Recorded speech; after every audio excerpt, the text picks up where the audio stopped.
Man, 150%. I mean, I love baseball, basketball. I love football, too. It seems like just yesterday, I said that at the beginning of the show. Seemed like just yesterday that we were saying, man, well, we'll see you in 6 months, football, and boom, here it is again, man. And, hey, speaking of, I don't know if you've seen, because I've been on the air. Anything interesting come out of Big Ten Media Days here today? Not really. There's interesting is not a word that most of the beat writers up in Chicago use to describe what goes on today. You've got the head coaches stepping up, taking their turn at the podium, and you can interview some players out in the hallway of the hotel or whatever, but or the convention center there. But I haven't seen anything other than pretty much the standard coach speak, and I get the transcripts. The Big Ten, as soon as one coach gets done talking, they ship out the transcripts by email, and so you can read everything that Mark D'Antonio had to say, or that Pat Fitzgerald had to say. But I've yet to be bowled over by any breaking news stories or anything terribly urgent or important from the meetings. They pretty much get up there, and D'Antonio was up there today with his Big Ten trophy and his Rose Bowl trophy sitting there on the podium next to him and thanking everybody and talking about how his team's going to be able to deal with success. So it's something they haven't had to deal with to be the returning champion in quite some time. So, but beyond that, no, not a lot of earth-shaking news coming out of Chicago, and the teams take the players with them that they know are seniors and captains, and they coach to say the right things. Michael Bennett, Hireman, the tight end, and Braxton are there for the Buckeyes this weekend, and those guys are all seasoned with the media and can be counted on not to say anything dumb. And so that's what you get this week. It's pretty much the expected coach speak and captain speak that's pretty well rehearsed and not too controversial. Oh, yeah, the good stuff. No, man, yeah, Dan Wismar, my man from the Cleveland Fan. Wow, we've been talking for a minute. That's what happens, man. It's the first weekend of training camp. The Indians are still in the hunt, even if they don't bag the buck at the end. They're still in the hunt. We had a lot to talk about, and Wednesday we'll probably have more because we'll be a few more days into camp, and we will be right there on the cusp of the trade deadline. If the Indians are going to do something, we'll probably have at least a lot of rumors to flesh out and talk about on Wednesday. Right, yeah, sounds good. I did promise last week that I would make sure I showed up today with a trivia question. Oh, yeah. You know what? So I do have one for you. Before you do the trivia, before you get into your trivia, I just realized that somebody mentioned something in the chat room earlier. Bruce had brought this up, and I just wanted to mention this to you. We were talking about the Hall of Fame inductions this weekend, and he had brought up a point about Joe Torre and how they won't vote for the players who used, obviously steroids, performance-enhancing drugs, whatever. And but the most measure of Joe Torre's success came when he managed teams that were loaded with those guys. And when you take that error out of the exception, it changes. And I disagree a little bit, but regardless, he did have a point about the hypocrisy that nobody has a problem voting for the guy who managed all the guys in that era, but they'll hold it against the players of that era. And I'm like, well, that's kind of a good point. What do you think? Well, the first thing that comes to mind is you could make the exact same case about Tony La Russa. You know what? He brought that up, but I counter that by saying he managed the bulked-up Mark McGuire. Yeah, but the St. Louis run was different. He had McGuire and Canseco in Oakland, and he did have McGuire in St. Louis too. But I'm with you. But you could make the same case because he brought up La Russa too.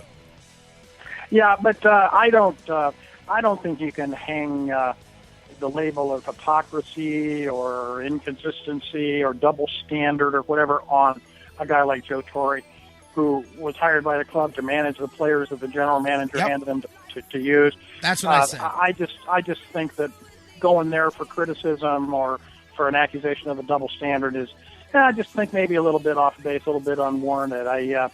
Torre was a great manager. He obviously had $200 million worth of payroll to work with, or whatever. George Steinbrenner behind him. That's no small factor in the titles that he won, but he managed those Yankees to 4 or 5 World Series championships, and for sure, he deserves to be in the Hall of Fame, even if he never made it as a player.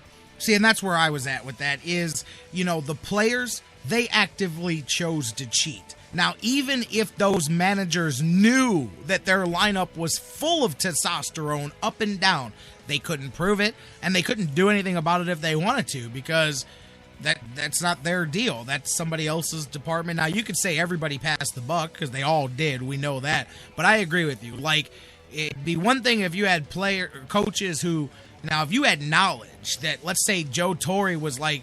if in Jose Canseco's book, there's a chapter where Joe Torre walked in and watched guys shooting up and said, hey, make sure you give him enough CCs to get through the playoffs, Now, there's a difference. But, yeah, my point was exactly what you said, is that you can only coach the players the team gives you. And even if you know for a fact that they're all juiced up, then don't coach them. Say, I can't coach this team of cheaters. But his team of cheaters was still able to beat everybody else's team of cheaters, which means if everything was fair, his team probably still would have won. So everybody was cheating. Therefore, I think, but yeah, it is an interesting argument. And he wanted me to bring that up when you were on the air. I said, well, I can see the argument, but at the same time, you're not picking the players and you have no control over whether, and it wouldn't surprise me if there were tons of managers that went to the front office and said, hey, look, I know these guys are juicing, but that's your job. You do something about it. Yeah, that's true. Like I said, you can't really hang that on the manager, the field manager of the club. It's at a level higher up and down below, and that's why managers get fired and players don't, because you can't fire the players that are under contract, and you can fire the managers. So you're right. You can't give them all the responsibility and none of the blame. You got it. All right, trivia time. Dan Wismar, what do you got? Well, just I thought I'd switch over to a little bit of Browns thing, and most Browns fans are going to be able to zero in on this. But in the history of the Cleveland Browns, outside of Eric Mangini, we know that Mangini coached the Jets before he came here. Mm-hmm. There's only one other coach ever, head coach of the Cleveland Browns, that had previous NFL head coaching experience before he was hired here. Forrest Gregg. Who was that guy? I think I just said that out loud. Was not Forrest Gregg. It wasn't him. What, didn't he coach No, Skorich. He coached the Eagles. That is correct, sir. You got off the top of my head. You're right. Yeah, Skorich way back in 1960. He had coached the Eagles. Sorry about that, listeners. I had to cut you off there because I was happy that I didn't have to look that one up. I knew that off the top of my head. I ruined it. But... Oh, that's all right. Hey, I'll have a tougher one on Wednesday for you. I'll maybe even stump you, Jerry. So we'll see what happens. Hey, no, I'm not Bruce. I'm not Mr. Trivia Whiz. I just happen to know that one because during the off season, I was talking to somebody about how only once ever have the Browns twice have they hired somebody that had previously coached anywhere, So yeah, and that was Modell. I mean, Modell, his MO was never hire an experienced coach, and he didn't write up to Belichick. The only reason that Skorich got the job, he's already on the staff, and it was 10 years after he had briefly coached the Eagles. I believe it was 1970 when Skorich got the gig with the Browns, but it was because he happened to be sitting there on the coaching staff when they fired, I believe it was when they fired Gregg, if I'm not mistaken. Yep, and I know why I said Forrest Gregg, because then he went on to coach Cincinnati later on after he coached Cleveland. Yes, there we go. Right, exactly. Oh, okay, Dan Wismar. We'll catch up with you Wednesday, Jerry. Thanks for having me. My man, as always, we'll see you on Wednesday. Okay, take care, sir. All right, you guys can tweet with Dan anytime you want on Twitter at DWismar. It's that simple, at DWismar. We're going to take a break. When we come back, got some Cavaliers notes to talk about from the other day and a little bit of some fighting going on. I don't know if you guys saw that crazy minor league brawl the other day. We're going to wrap things up, some Cavs notes, Kevin Love, LeBron James, and head for the exits when we come back. Don't go anywhere. Still more Sports Fix to come.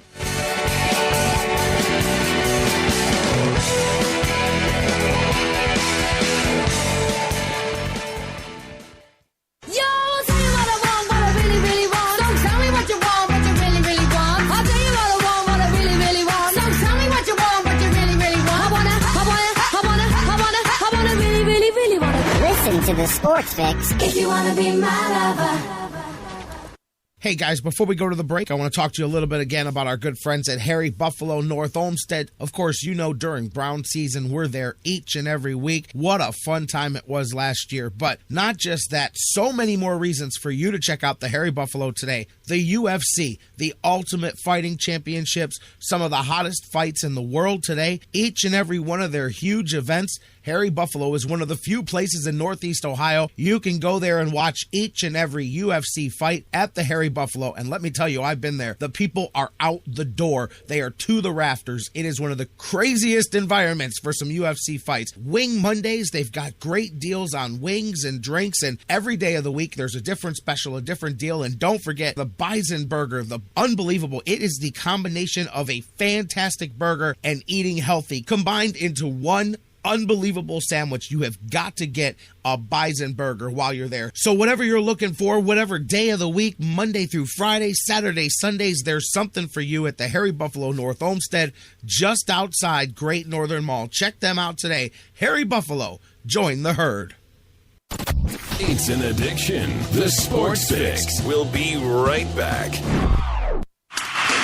Indians fans, GV Art and Design has unleashed their new baseball collection. This summer, you've got to have one of the hottest baseball shirts available. Indians themes, GV Art has them covered from top to bottom. Chief Wahoo, keep the Chief, one of the hottest sellers going today. GV Artwork, knocking it out of the park, teaming up with Michael Brantley to create a custom Dr. Smooth t-shirt. Bringing back an old classic, GV Artwork, bringing out the wild thing. Give them the heater design. The Cleveland That I Glove collection continues to grow. New designs for women and so much more. GVArtwork.com, bringing it full force to the plate for baseball season this year. Whether you check them out online, GVArtwork.com, use the sales code FIX10, FIX10 to save 10% on your total purchase. Whether you go to their store in Lakewood, check them out at the Cleveland Indians team shops around Progressive Field, and so much more. GV Art and Design. It's not just a shirt, it's a statement. Whether it's an oil change or a new set of tires, Quick Lane at Valley Ford Truck has you covered for your car care needs. They're your neighborhood quick service experts. They also offer a low price tire guarantee. Choose from 13 brands, and if you find the same tires at a lower price within 30 days, Quick Lane at Valley Ford will refund the difference. 5715 Canal Road, right under the 480 bridge in Valley View. Come see why life is better in the Quick Lane. QuickLane.com/Valley Ford Truck.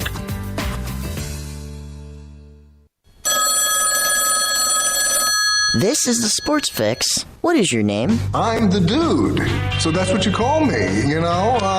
That or his dudeness or duder or, El Duderino if you're not into the whole brevity thing. Dude, what do you want? Well, it's this rug I have. It really tied the room together. We are not a show to be swept under the rug. We are a show to be heard. It's the Sports Fix.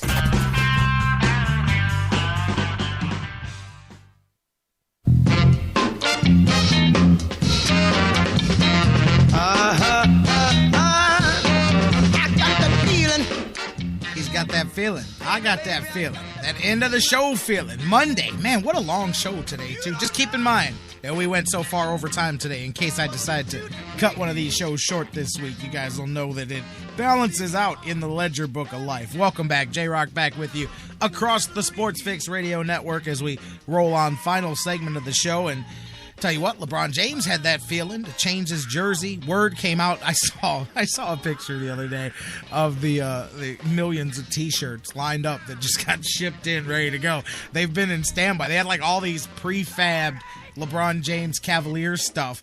They made it without numbers and names because nobody knew what to do with it. Like now they can finish this stuff off. He's going back to 23, which I find kind of funny with all the speeches that he gave about how they need to retire 23, but I also understand why he went back to it as far as they didn't follow his lead. The league did not take the 23 off the table and retire it, and you've got 4 other players in the league wearing it right now, so I mean, if they're going to wear it, why not? That was your old jersey number. I'm in the camp all along. Nobody, I mean, the NBA, in my opinion, should have retired the jersey number across the league.